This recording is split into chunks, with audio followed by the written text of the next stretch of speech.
Tranquilo. Boa noite a todos, que vocês sejam todos muito bem-vindos ao canal. O canal Recuperação em Foco é uma ideia, um projeto, né? uma porta de informação para as pessoas, né? Eu sou Jairo Teles, sou idealizador desse canal. Vamos assistir uma vinhetazinha antes da gente começar e do Roberto se apresentar. Vamos lá, que vocês sejam bem-vindos pelo Facebook, pelo YouTube, e vamos lá.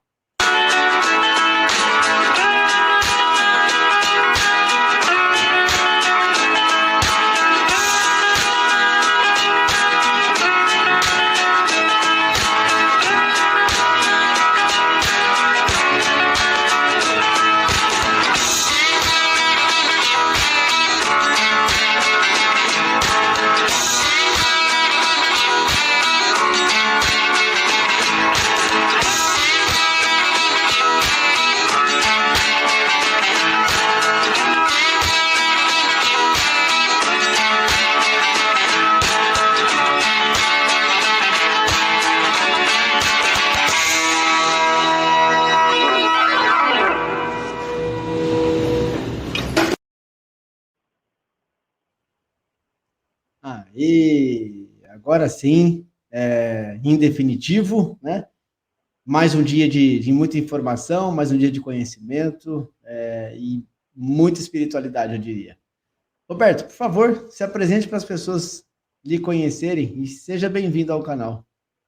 Muito obrigado, Jairo. Em primeiro lugar, quero te agradecer pelo convite para estar aqui hoje com você.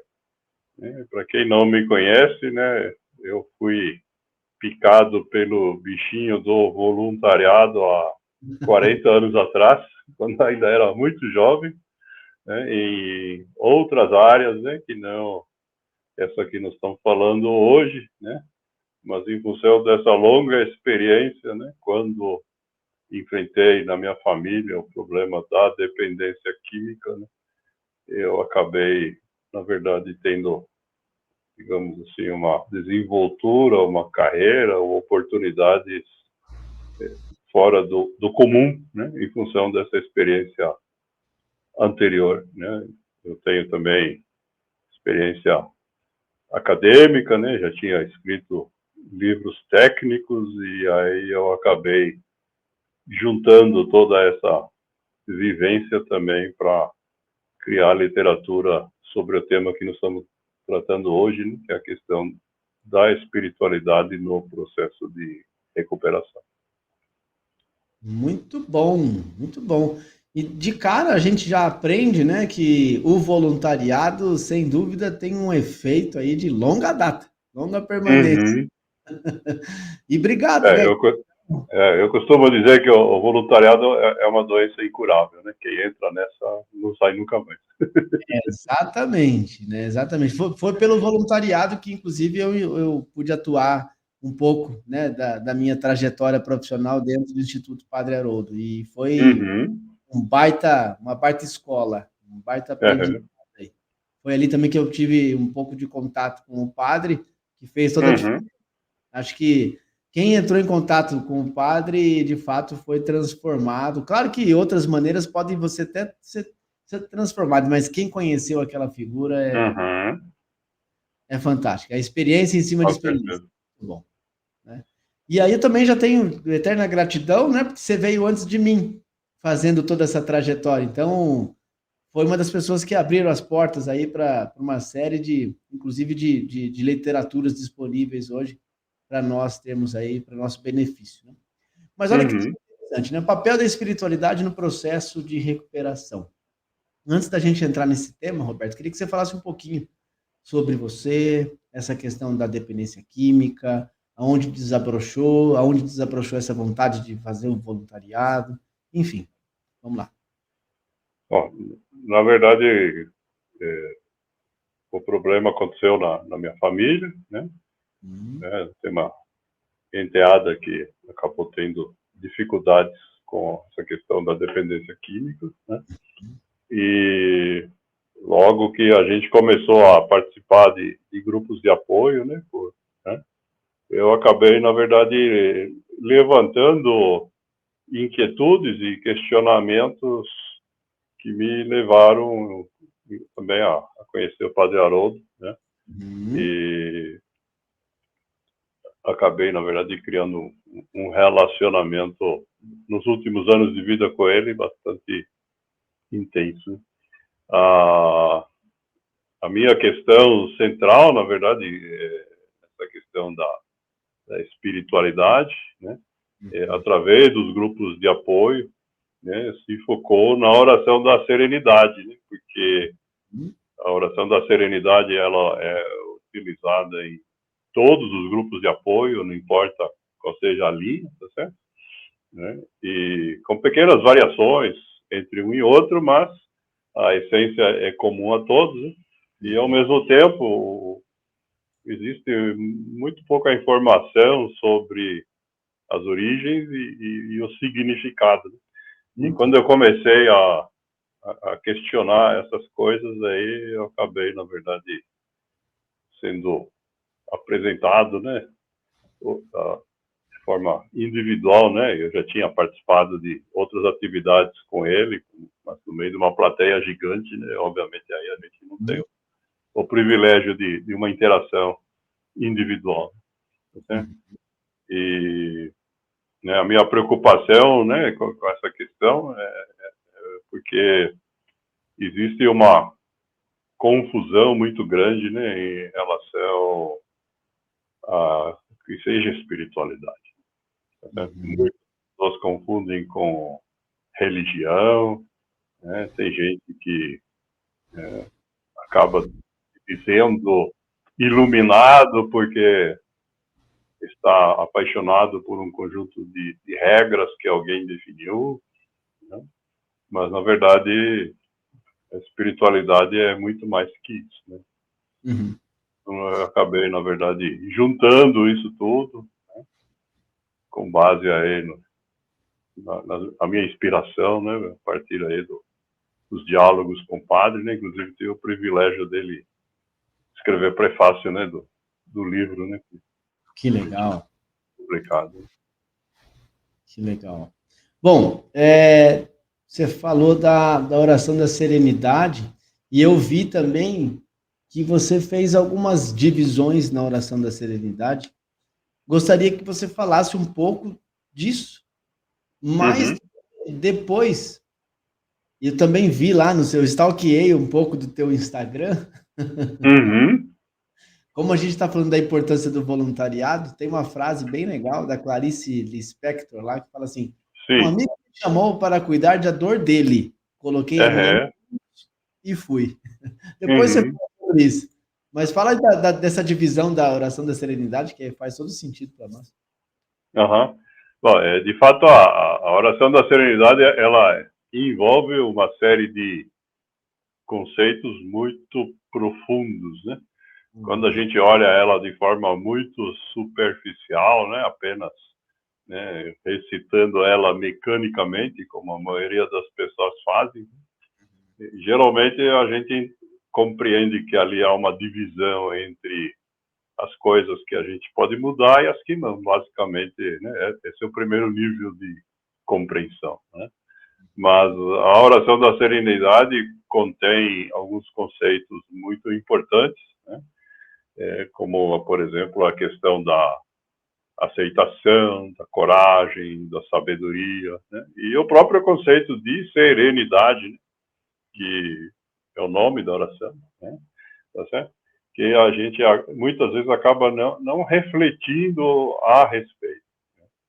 E aí, seguindo a tradição da minha cultura ancestral, né? Eu sou judeu, né? Isso é outra questão que deu muitas conversas com o padre, né? Que era jesuíta, né? Sim. E na verdade eu acabei tomando para o livro, né? Muitas histórias, parábolas, né? Que ilustram os conceitos, né? Porque né, às vezes é muito difícil, né? A gente explicar esses conceitos de forma abstrata, mas quando a gente ilustra através de uma história, é muito mais fácil de ser compreendido, né? e toca também, né, por um caminho que não é somente o intelecto, tá certo? A questão principal, né, que eu entendo, né, a espiritualidade e a própria oração, né, elas têm que levar a gente para o caminho da ação, tá certo? Então, voltando aí na frase da Clarice Lispector, né, tá certo? De fato, quando a gente quer, né, se envolver, a gente precisa agir, né? Então, nessa questão de ajudar o amigo, guardando a própria dificuldade no bolso, né? Essa é uma outra frase do Padre Haroldo, né? Que ele dizia, né? Que mesmo quando a gente não está bem, nós podemos ajudar os outros. É o mesmo conceito, né? A gente, apesar das nossas dificuldades, né? Nós temos essa capacidade de conexão com os outros, né? E de fazer alguma coisa pelos outros, né? Mas esse fazer é fundamental, né? Se a gente não fizer, não funciona, tá certo? A outra questão que está envolvida nessa frase da Clarice Lispector, né, que para mim faz parte, né, dessa questão da espiritualidade, está ligada com a ação, né, é a questão do tempo, né? Porque quando eu deixo de olhar para os meus problemas e vou usar o meu tempo em benefício dos demais, tá certo? Eu estou, na verdade, doando para o amigo, no caso dela, ou aqui para quem está nos assistindo, né? Nós estamos aqui doando o nosso tempo, né? E o nosso tempo de vida é provavelmente a coisa mais valiosa que nós temos, porque tempo não se compra, não se vende, não se empresta, tá certo? E a gente vive numa questão que fala que o tempo é dinheiro, né? Então. Mas, na verdade, sim, o tempo não é dinheiro, o tempo é vida. É Tá certo? isso. Então, mas a gente doar esse tempo em benefício dos outros, né, que é a inspiração aí da frase da Clarice que você citou, né, de fato também esse conceito, né, da espiritualidade como uma ação, tá certo? Né? É claro que, né, a gente pode eventualmente agir também em benefício próprio, tá certo? Mas não precisa ser necessariamente só para os outros, né? Porque exagerar vira codependente, né? Tá certo? Exatamente. Mas, de qualquer forma, o conceito de espiritualidade, né, ele difere, né, em primeiro lugar, né, da religião, pelo menos na minha concepção, por envolver a exigência de ação, né? Eu posso ser seguidor de uma religião, ler todos os livros, executar todos os ritos, mas não fazer nada por ninguém, tá certo? Então, eu sou religioso, mas não sou espiritual. Tá Isso. certo? Faz toda a diferença, você ser religioso e Exatamente. espiritualizado.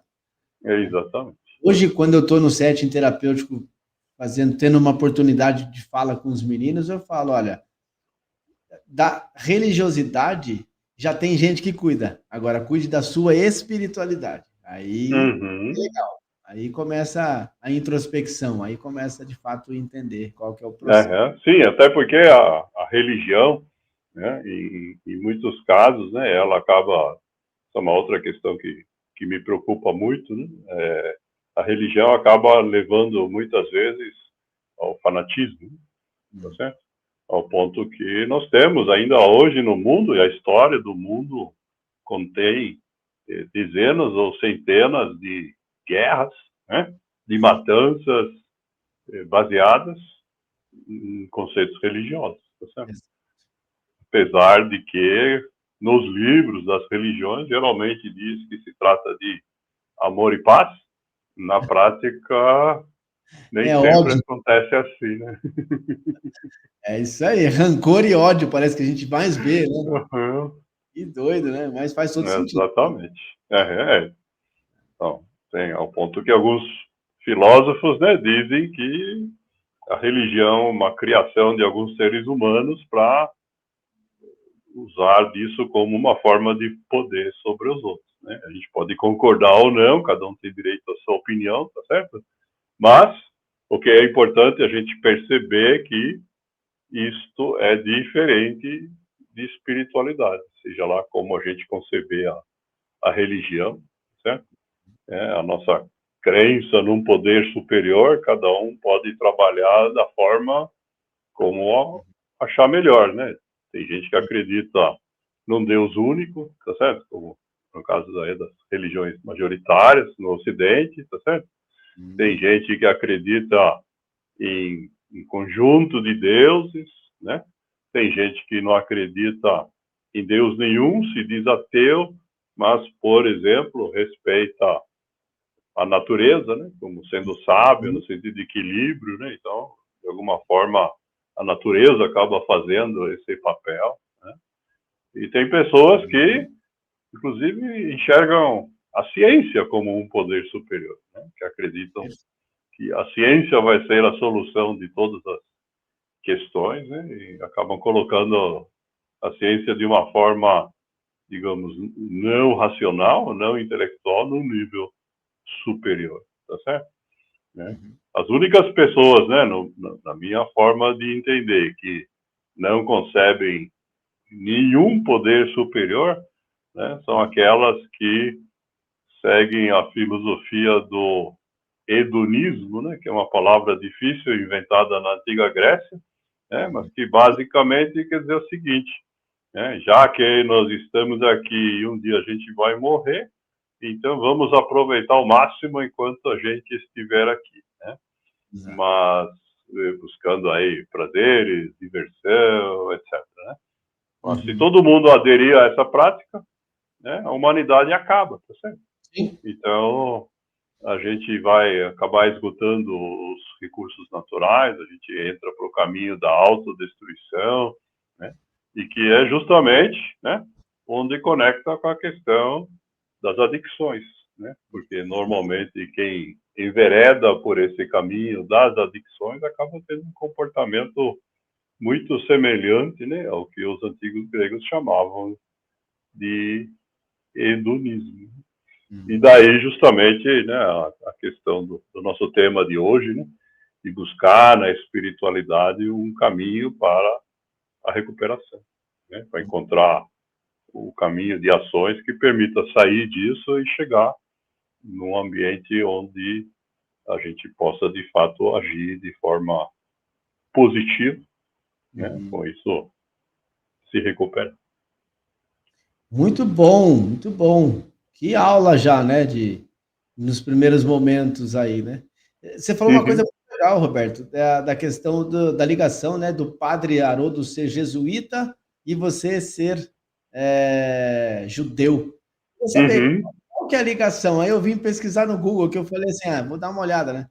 O que é ser padre jesuíta? São os padres que fazem parte da Companhia de Jesus, uma ordem uhum. religiosa, né? Isso é o Isso. Google que me entrega. Aham, Eu queria que você falasse esse parâmetro, né? Essa comparação que você falou que muito me chamou a minha atenção, assim. aham. De fato, foi um ponto de conexão, né? A Ordem dos Jesuítas, né? É uma ordem que foi fundada por Inácio de Loyola no século XVI, né? Na década, no século, os números começam em 1500, alguma coisa, né? Uhum. E depois acabou sendo declarado santo pela Igreja, tá certo? E que tem na sua essência uma dedicação também a essa questão da ação no mundo real, né? Então, por exemplo, aqui no Brasil, na América do Sul e vários dos nossos países vizinhos, né, os jesuítas organizaram missões, né, que eles chamavam, né, que eram, na verdade, não chegaram a ser repúblicas ou países, né, mas eles criaram várias dezenas de cidades e construíram com os índios, né, junto com o processo de catequização, né, ao ponto que, cento e poucos anos depois da fundação da Ordem dos Jesuítas, né, os reis da Espanha e de Portugal proibiram os jesuítas no seu reino porque tinham medo, né, de que eles, de fato, criassem uma estrutura Sim. política, tá certo? É, E porque isso acabou gerando um certo ranço, né, em relação aos jesuítas dentro da própria Igreja Católica, né? E ao ponto que o Papa atual, né, o Papa Francisco, né, é o primeiro Papa jesuíta da história, né? E como ele também é jesuíta, né, o Padre Haroldo conhecia ele, né, porque os jesuítas se reúnem periodicamente, né, e por coincidência, né, o melhor amigo lá na Argentina, né, quando o Papa Francisco ainda era conhecido como Jorge Bergoglio, é um rabino, né? Olha só. E ele acabou, na verdade, se espelhando nessa amizade, né? Inclusive, né, a gente soube, né, que quando o Papa Francisco foi eleito, né, tem agora 10 anos, né, a primeira pessoa que ele ligou para avisar, né, que tinha sido eleito Papa foi esse rabino, chama-se Abraham Skorka, né? E aí diz que a ligação seguiu, né, uma forma de conversa que é comum entre rabinos, e disse assim, eu tenho duas notícias para te dar, né? Uma boa e uma ruim, né? E aí ele perguntou para o rabino, qual você quer primeiro? Aí ele falou assim, não, eu quero primeiro a ruim, para depois ficar com a boa e não ter que me preocupar com a ruim, né? Aí ele perguntou assim, mas qual é a notícia ruim? A notícia ruim é que eu não vou poder voltar para Buenos Aires, eu vou ter que ficar em Roma. Legal. Ah, tá. E qual é a notícia boa? A notícia boa é que eu fui eleito Papa. Olha aí, já confortou tudo, né? Exatamente, né? E os dois, inclusive, escreveram livros juntos, né? Tem um livro, chama-se Entre o Céu e a Terra, né? Que é um conjunto de diálogos, né? Que foram gravados, né? De conversas entre os dois, né? Que foi originalmente publicado em espanhol, mas foi traduzido para o inglês, foi publicado aqui no Brasil em português também, né? E que mostra o quanto que há de comum ou de diferente, né, entre as duas questões, né? Então, legal. na verdade, ali não faltou assunto para conversar com o Padre Haroldo, né?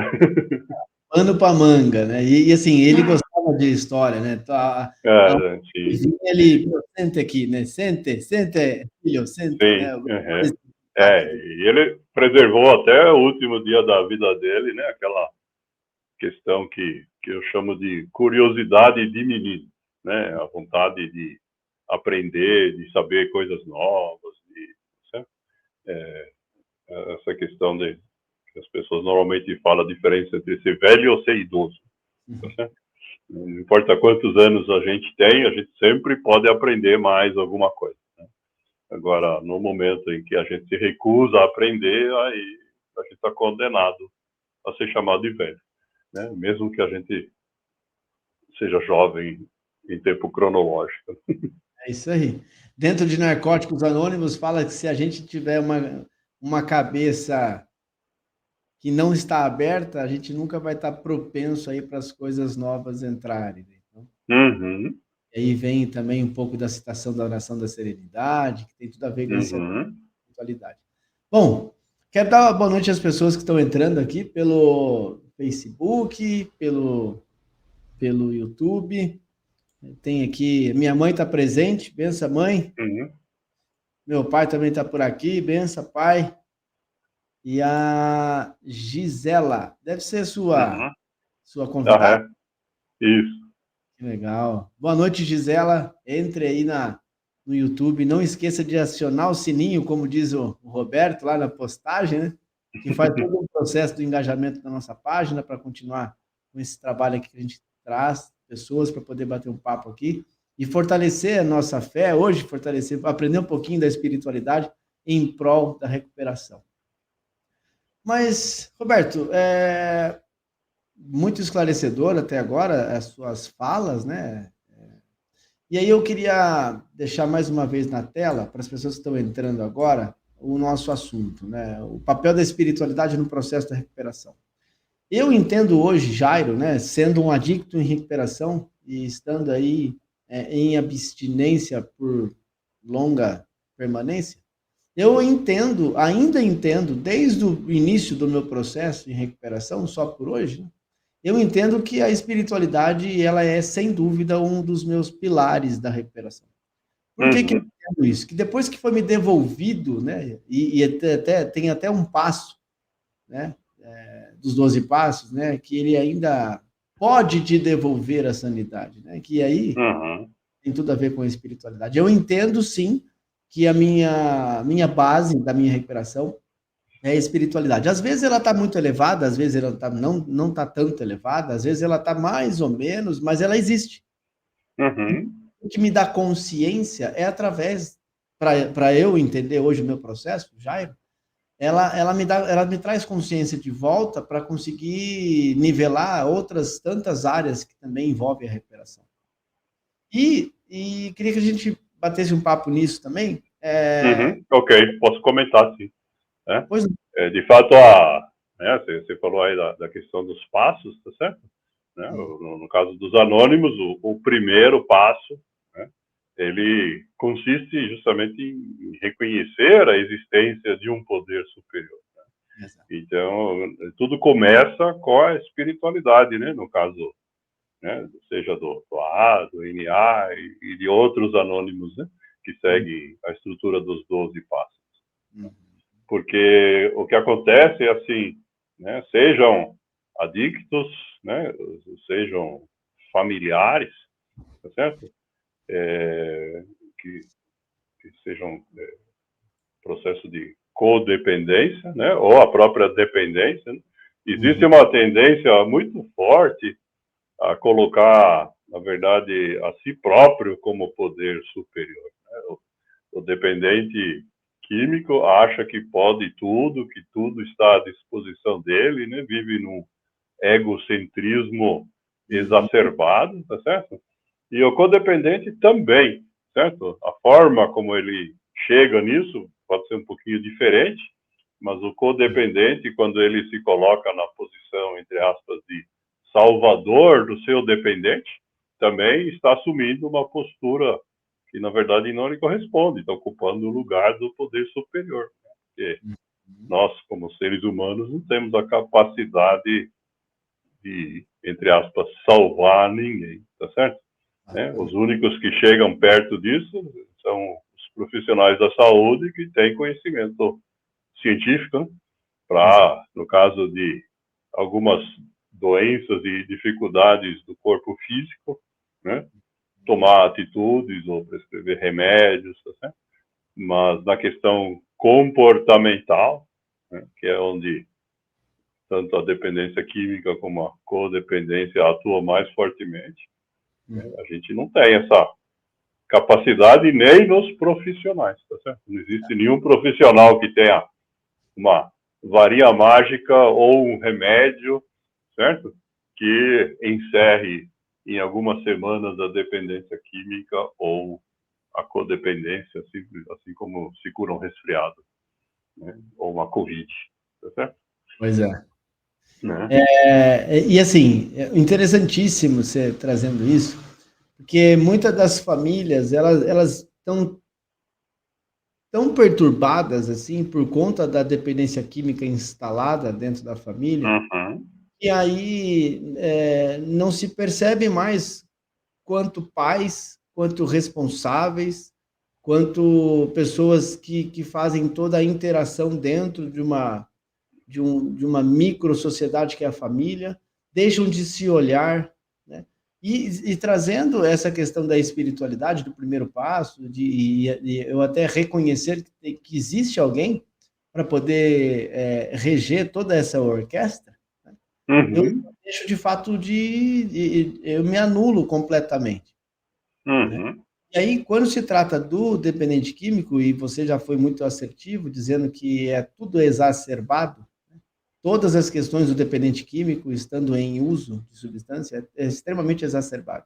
E ainda permanece algum tempo até a desintoxicação, depois do processo de interação, de conscientização, enfim. E é um processo de verdade de deixar as coisas, né? E deixando aquelas. Quando vem na minha cabeça isso, eu enxergo que a minha mochila está cheia, então às vezes eu tenho que abrir ela e ir esvaziando um pouquinho para poder ficar mais aliviado, mas é através da espiritualidade que isso eu consigo ter consciência, né? E, e aí é uma pergunta também, uma curiosidade, com certeza, de fato, você deve ter tido aí experiências com familiares e experiências até com dependência, com os próprios dependentes químicos, né? Nessa questão de você ser procurado para poder dar uma orientação, dar um acolhimento, Uhum. indicar profissional, enfim, com certeza você já deve ter recebido isso, mas, e aí a gente já pega um outro gancho, que eu queria que a gente falasse um pouquinho também dessa, dessa questão que a gente colocou, inclusive até na descrição da live, que hoje você é fundador do Amor Consciente, Roberto. Queria que Uhum. você falasse um pouquinho dessas abordagens que você com certeza deve ter por intermédio da codependência e dos dependentes químicos, e daí também você fala dessa questão de ser o fundador desse programa, né? Uhum. Também dessa porta de informação e de acolhimento. Uhum. Obrigado pela pergunta, Jair. Acho que a questão chave aqui é assim, né? Esse problema da dependência química, né? Ele, de fato, ainda é um tabu na sociedade. Era muito mais quando o Padre Haroldo começou a trabalhar com essa questão, né, há uns 45 anos atrás, mas até hoje nós temos essa questão, né? Só a gente vê as opiniões que as pessoas manifestam, por exemplo, a respeito da realidade que a gente tem nas Cracolândias, a gente percebe que a maioria das pessoas enxergam esses indivíduos não como pessoas, mas como alguma coisa que deveria ser extirpada da sociedade. Exato. E a primeira questão que nós temos que levar em conta, né, que faz parte aí, né, de todos os programas, de todos os sistemas de grupos de apoio, né, é que todo ser humano tem, né, direito a ser tratado como gente, tem dignidade, certo? Mesmo quando ele, por ter desenvolvido a dependência, não esteja no controle das suas faculdades, tá certo? Né? Isso é comum a outras doenças psíquicas, né? A gente tem hoje, né, essa questão do tratamento humanizado, né, para outras doenças, tá certo? E a dependência química também é uma doença. Acontece que, por ser uma doença essencialmente comportamental, né, uma doença de caráter mental, né, é muito difícil para as pessoas perceberem, né? A gente escuta muito, né? No caso eu participo de grupos de apoio há muito tempo, né? Antes, inclusive, de fundar o Amor Consciente, né? Participei de outros, né? E a questão fundamental é assim, as pessoas não compreendem a característica da doença, né? Tem algumas pessoas que se colocam na posição de salvador, e tem outras que se colocam no extremo oposto, né? Tá certo? Não, eu vou esperar o indivíduo que está doente perceber que está doente para tomar uma atitude. E aí, né, eu costumo utilizar a seguinte explicação, que é muito simples, né? Se você estiver no meio da rua e cair, ou for atropelado, e você estiver sentindo dor na perna, né, você precisa tomar uma decisão. É grave o suficiente para ter que ir para o pronto-socorro ou não, certo? Ok, essa decisão você vai tomar usando a sua mente. Agora, quando o problema da pessoa está na mente, como é que nós vamos exigir que a pessoa use essa mente doente para tomar a decisão? Não vai dar certo. É como se fosse um cego guiando o outro. Exatamente. Né? A chance de cair na sarjeta é muito grande, né? Pois é. E assim, isso tudo acontece. Parece até que a gente está falando algo que não, já aconteceu durante um tempo, não. Ainda permanece acontecendo. Permanece. Então, é por isso que essa questão dos grupos de apoio é tão importante, né? Porque, somando essa questão de ser tabu, né?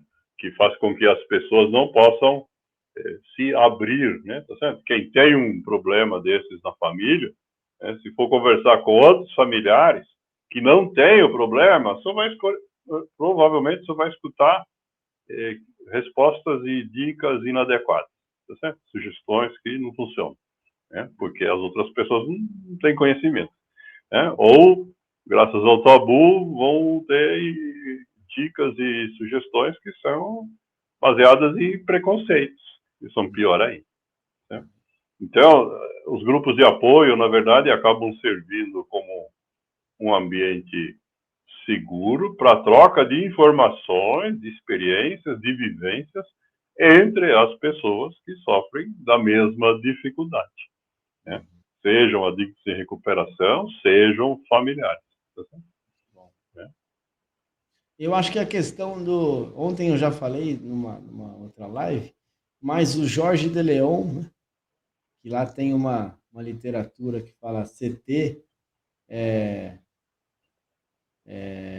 esqueci o nome agora da literatura, mas ele fala que a questão da pressão dos pares, ela é bem interessante quando se trata dentro de comunidade terapêutica. Mas levando em consideração ao grupo dos apoios aí, também existe a pressão dos pares. Eu preciso aprender com a dor do próximo. Eu preciso entender que talvez o meu problema, ele é um problema para mim, mas existe outra pessoa ali que está com um problema, parece que bem menor que o meu. Uhum. E que desconfigura essa questão. E aí a gente vai se interagindo e aprendendo. Né? Uhum. Quando eu penso nessa questão de pressão dos pares, eu visualizo um riacho onde a água corrente, né? E isso vai intermitente, e é raro eu ver, a não ser que outra pessoa jogue lá, mas é raro eu ver pedras pontiagudas dentro do riacho. Não existe. Elas vão se moldando, elas vão se forjando ali com o rolar das águas, né? Com o rolar das pedras. Então, é isso que eu vejo na pressão dos pares. Todo mundo igual, todo mundo nivelado, né? Com a codependência já instalada, mas aprendendo um processo de retorno à vida normal. Uhum. Ser codependente também não é do dia para a noite, Uhum. e também eu não consigo me desvincular da codependência. Preciso entender ela e É. conviver com ela. Uhum. Uma das questões que a gente colocou como objetivo ao desenvolver a programação do Amor Consciente, né, é que, na verdade, a orientação, a sistemática, os conceitos que a gente precisa trabalhar em termos do conteúdo conceitual que nós estamos desenvolvendo é o mesmo, não importa se é um dependente ou não é. Por quê? Porque quando a gente, como seres humanos, temos uma dificuldade muito grande, a gente tem consciência dessa dificuldade, não importa qual seja, tá certo? Pode ser um dependente químico, pode ser um familiar dele, pode ser uma pessoa que tem um filho autista. Existem diversas dificuldades gigantescas que a gente nem imagina. Mas quando a gente recebe uma dessas pela primeira vez na vida, a gente acha que nós temos o maior problema do mundo na nossa cabeça. E quando a gente conhece outras pessoas que têm outros problemas, nós percebemos que não, que isso aí, na verdade, é uma questão que está colocada para muitas pessoas, né?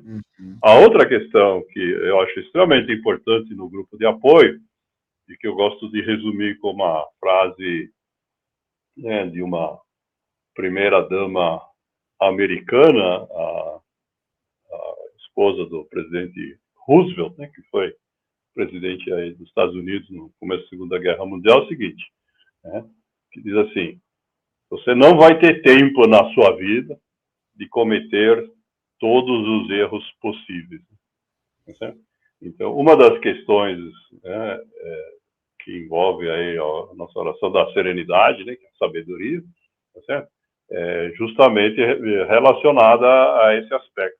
Quando no grupo de apoio, seja lá qual for, né, a gente escuta de forma ativa, né, atenciosamente o relato dos outros, né, as partilhas dos nossos companheiros de roda de partilha, né, a gente acaba, na verdade, se apropriando da experiência dos outros, né?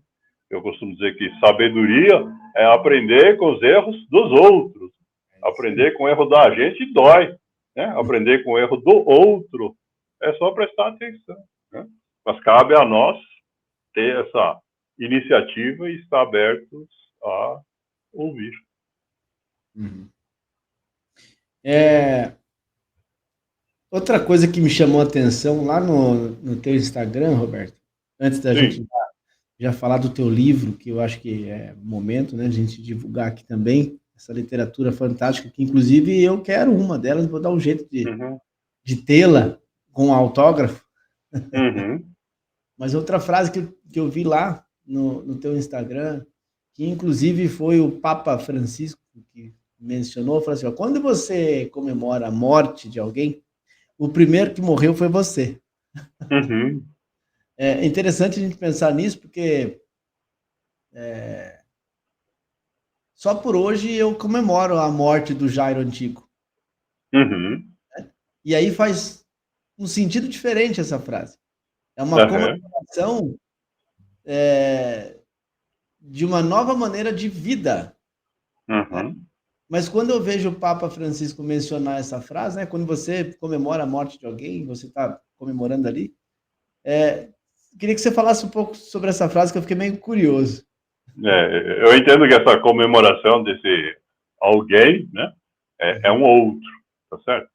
Ele se refere a você comemorar a morte de um outro ser humano, que vai justamente contra essa questão que não importa quem ele seja, que posição ele ocupe na sociedade, ainda assim é um ser humano, tá certo?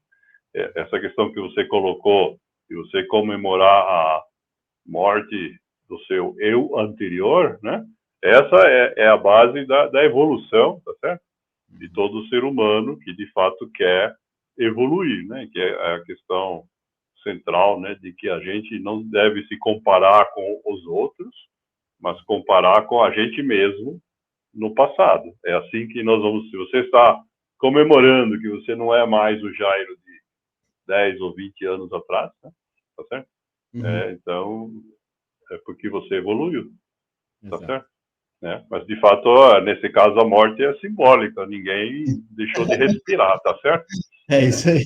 Eu acho que o Papa se refere exatamente a essa questão de você comemorar em cima de alguém que deixou de respirar, seja lá quem for, tá certo? Exato. Né? Inclusive, só para dar um exemplo, né? Na evolução da humanidade, né? A pena de morte como castigo para determinados crimes, né? Ela está lentamente em alguns países, mais rápido em outros, mas está diminuindo a frequência de uso justamente em função dessa questão. Muito bom, muito bom. Bom, vamos fazer um merchan aqui agora, né, Roberto? Ok. Vou colocar aqui na tela para vocês darem uma olhada. Ó. Vamos ver aqui.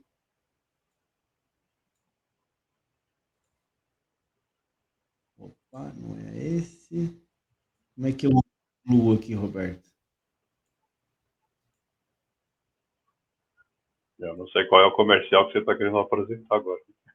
Do teu livro, a outra telinha aqui do teu livro. Só incluir ao stream. Não estou conseguindo porque você não quer me mandar de novo? Eu removo essa, você me manda de novo? Pode ser? Espera aí que eu vou remover. Ah, aqui, Tá ó. compartilhada. Isso, conseguiu. Aí. Bom, pessoal, é o seguinte, Roberto, uma das obras do Roberto é essa, inclusive eu quero tê-la, né? Mas aí tem o endereço, né, Roberto? Onde Sim. as pessoas podem encontrar. De fato, quem quiser comprar o livro, né, eu sugiro, né, aqui o Jairo está exibindo a página do site da Amazon, né, que é onde o livro está neste momento mais em conta, né? O livro foi publicado pela editora Vozes, né? Ele está disponível no site da editora também. Só que ela está mais caro do que na Amazon hoje. E também está disponível, né? A Editora Voz, uma grande editora brasileira, está disponível nas livrarias, né? Tem uma boa distribuição. Se alguém quiser, que nem você, Jairo, um exemplar autografado, aí tem que me procurar no direct aí, né? Eu vou deixar aqui também para eles. E aí eu vou ter que eu preparar, obviamente, tá certo? Sim, sim. Eu vou fazer questão do meu ser autografado. Aham, tá certo?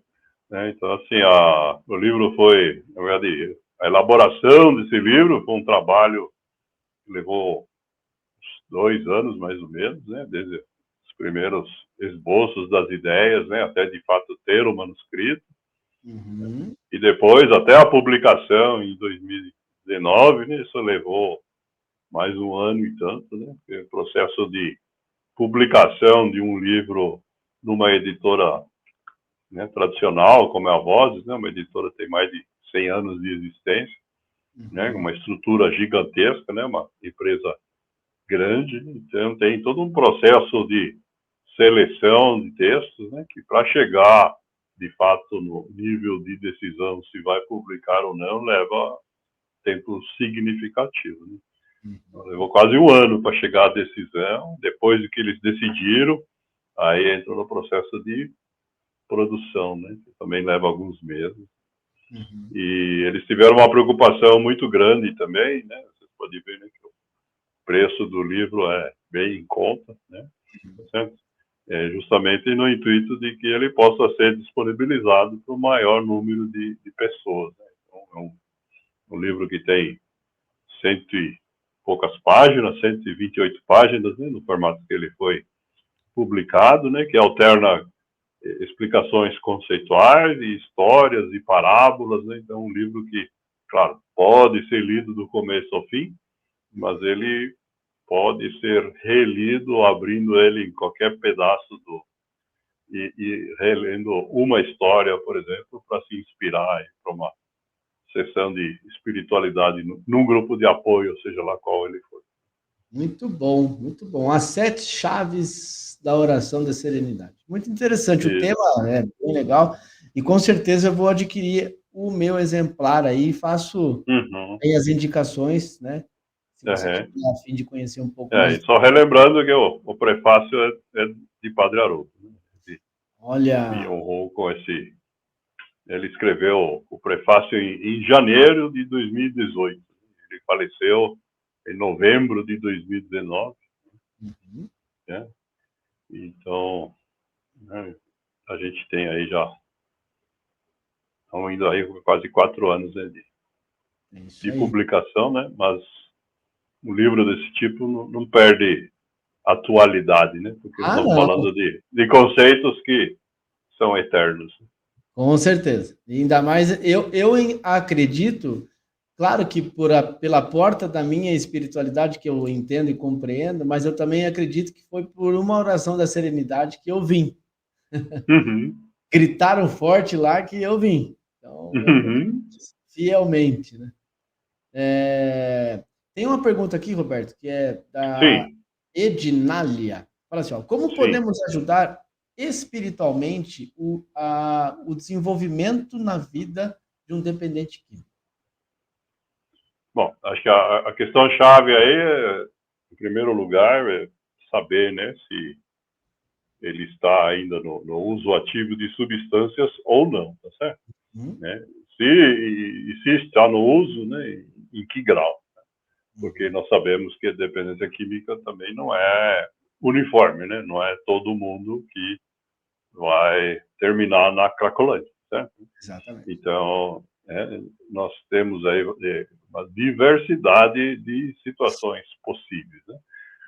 A questão número 1, né, que a gente precisa, né, e que é uma das bases, né, do trabalho que nós fazemos no amor consciente, na verdade é o seguinte: a gente precisa ajudar o indivíduo a ter consciência do que está acontecendo com ele. E a melhor forma de fazer isso não é apontando o dedo, não é exigindo, mas de fato fazendo ele refletir na medida do possível, é claro, dependendo do grau de dependência, né, da intensidade do uso, em alguns momentos isso pode não ser possível, tá certo? Se a pessoa já passou por um processo de intoxicação e de fato está em recuperação, né, então, né, o trabalho dos grupos de apoio, né, seja lá qual for, certamente é uma porta importantíssima. Então, né, creio que a principal ajuda aí seria incentivar a participação. Né?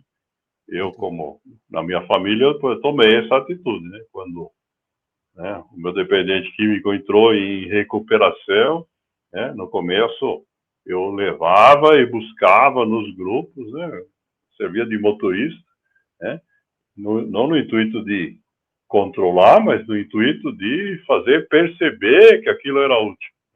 Até que, depois de um tempo, o processo começou a andar pelas próprias pernas. Né? Mas a participação, né, no grupo de apoio é fundamental, né, para esse tipo de desenvolvimento. Com certeza. É aquilo que eu acabei mencionando um pouquinho, né, sobre a força que o grupo tem da compreensão, tanto da codependência quanto da dependência química. A força que o grupo assim, é estrondoso. Eu já atuo e frequento o meu grupo de anônimo e eu vejo a cada dia que eu vou uma história na minha vida sendo contada diferente, por experiência das pessoas, pela qualidade das partilhas, partilha sincera, enfim, de muita valia. O grupo de apoio, com certeza, ele tem um impulsionamento na qualidade de vida do recuperando, né, e da pessoa também que é acometida pela codependência, que é fundamental. Então, eu super indico os anônimos aí, de toda modalidade, com certeza. Eu queria só complementar essa questão, né?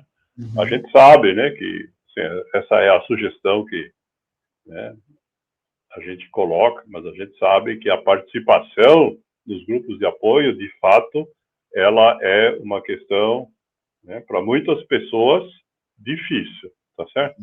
Né? Se a gente pegar estudos, por exemplo, da Unifesp, né, que pesquisas foram feitas, né, para identificar no Brasil quantas pessoas sofrem de dependência, de codependência, né, nós estamos falando de algo assim que ordem de grandeza é 15% da população do país, né, tá certo? E isso se a gente soma, é muito, né, são dezenas de milhões de pessoas, né? Mas se a gente soma o número de participantes de todos os grupos de apoio, todos, né, não importa a denominação, né, nós provavelmente não chegamos a 1/10 desse número, tá certo? O que significa que 90% ou mais das pessoas que têm o problema não participam, ok? Por quê? Porque se colocar nessa situação de se abrir na frente dos outros realmente requer coragem, né? Que é um dos conceitos da nossa oração, da serenidade. Tá certo? E reconhecendo isso, né, essa é uma das questões que nós colocamos no amor consciente, né? A gente sabe que a maioria das pessoas não tem essa coragem. Então, o que nós fazemos, né? Ao contrário de outros grupos que trabalham suas metodologias somente dentro do grupo, né, nós optamos por abrir, ok? Então, se você não quiser participar, ainda assim você pode ter acesso ao nosso conhecimento. É só entrar no nosso canal no YouTube, né? O canal chama Amor Consciente. Tem lá centenas e centenas de vídeos explicando toda a nossa metodologia, exemplos práticos, histórias de espiritualidade e um número grande também de entrevistas, programas ao vivo que a gente faz sobre assuntos específicos com profissionais, né? Justamente no intuito de disponibilizar a informação, conhecimento, né, para aqueles que não têm a coragem suficiente de participar. Coloquei na tela, canal no YouTube Amor Consciente. Isso. Faço aí também as indicações para que você que é um codependente ou um dependente químico que está em recuperação, quer entender um pouquinho mais sobre essa questão da oração da serenidade e outras questões também, como o Roberto disse, tem vários materiais lá. Acesse o sininho, contribua para indicar para as pessoas e também que você consiga visualizar aí uma melhora na tua qualidade de vida dentro dessas indicações que a gente tem feito aqui. Bom, quase terminando o nosso tempo, Roberto, e eu tenho uma última pergunta para você. Mas antes eu queria dar as boas-vindas para a galera que está entrando, está assinando o canal lá. É a Daphne, seja bem-vindo, Daphne, está vindo lá pelo YouTube. A Sueli Ribeiro também está assinando o canal lá. O Eduardo Augusto Santos. É uma galerinha que está acessando o canal hoje. Sejam bem-vindos ao canal. Vocês têm total liberdade para poder comentar as lives. Elas ficam gravadas, tá? Transmitidas aqui ao vivo, mas elas ficam gravadas. Dá para você ver, compartilhar, indicar pessoas, enfim. E aí, Roberto, eu queria te... Hoje, né? Hoje, como que você se sente aí sendo o fundador dessa ideia, tendo várias pessoas que te seguem por conta dessa referência, inclusive da menção que você fez sobre o Padre Haroldo, nessa união de energia, união de forças aí para poder ajudar e complementar o pessoal que é codependente. Enfim, como que você se sente como pessoa hoje? E, inclusive, tendo essa questão da dependência química instalada e já está em recuperação, claro, esse integrante da tua família, mas como você se sente hoje?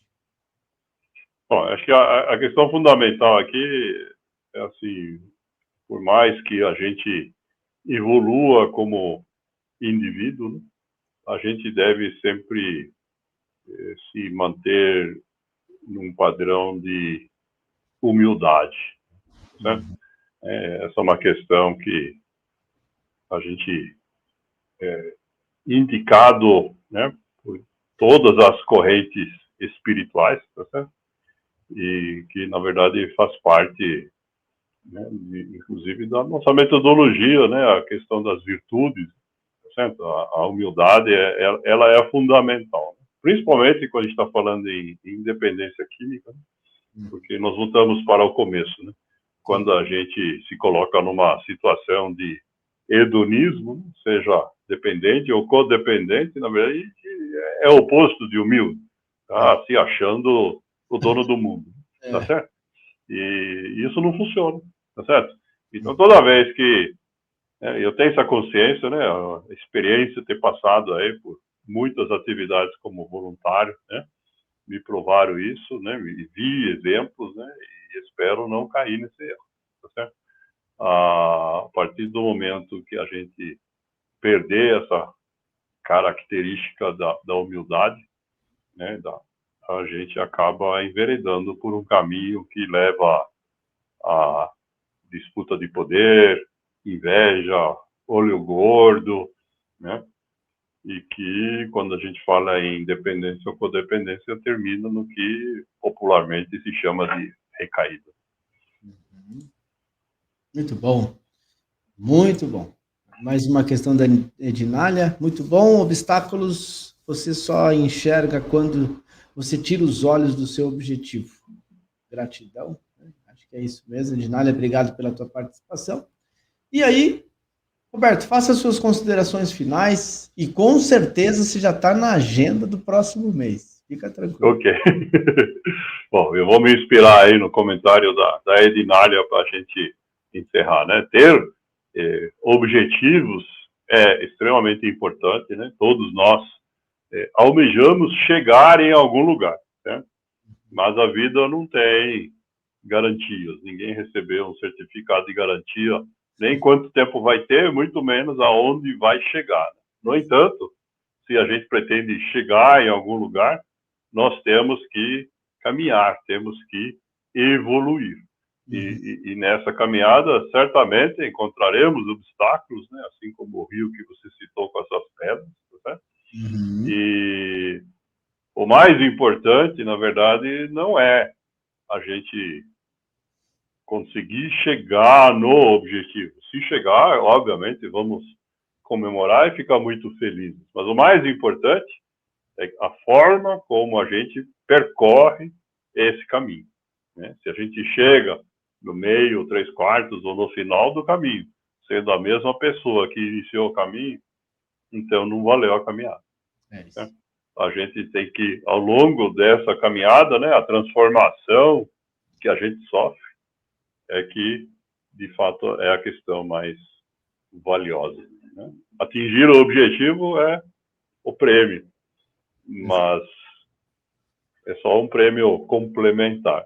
Né? É isso. Tem que ter consciência que a nossa transformação, né, é que é o essencial. Bom, uma das palavras-chave que eu tiro de hoje, de aprendizado, é que a espiritualidade, nada mais e nada menos, ela contribui para que a gente se movimente. É Ação. exatamente. Ação. Eu preciso desenvolver ação. Dentro da minha recuperação, se eu não agir, eu vou ficar estacionado. E ficar estacionado já é algo que pode me levar a uma rota de colisão muito próxima.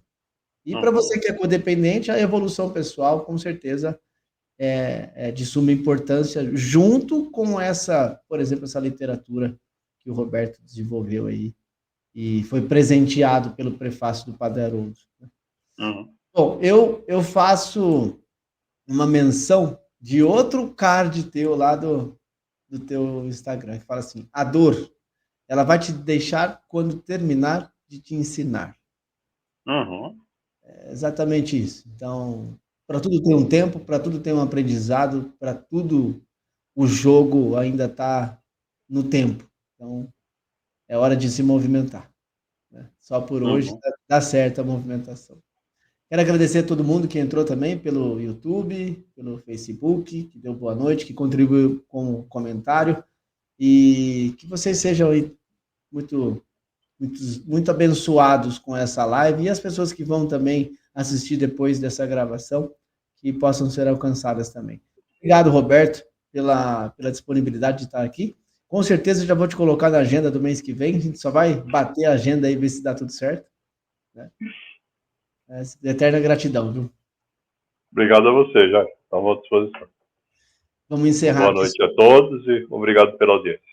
É isso. Só mais um instante para a gente já encerrar. Pessoal, fica com Deus e até a próxima. Até mais.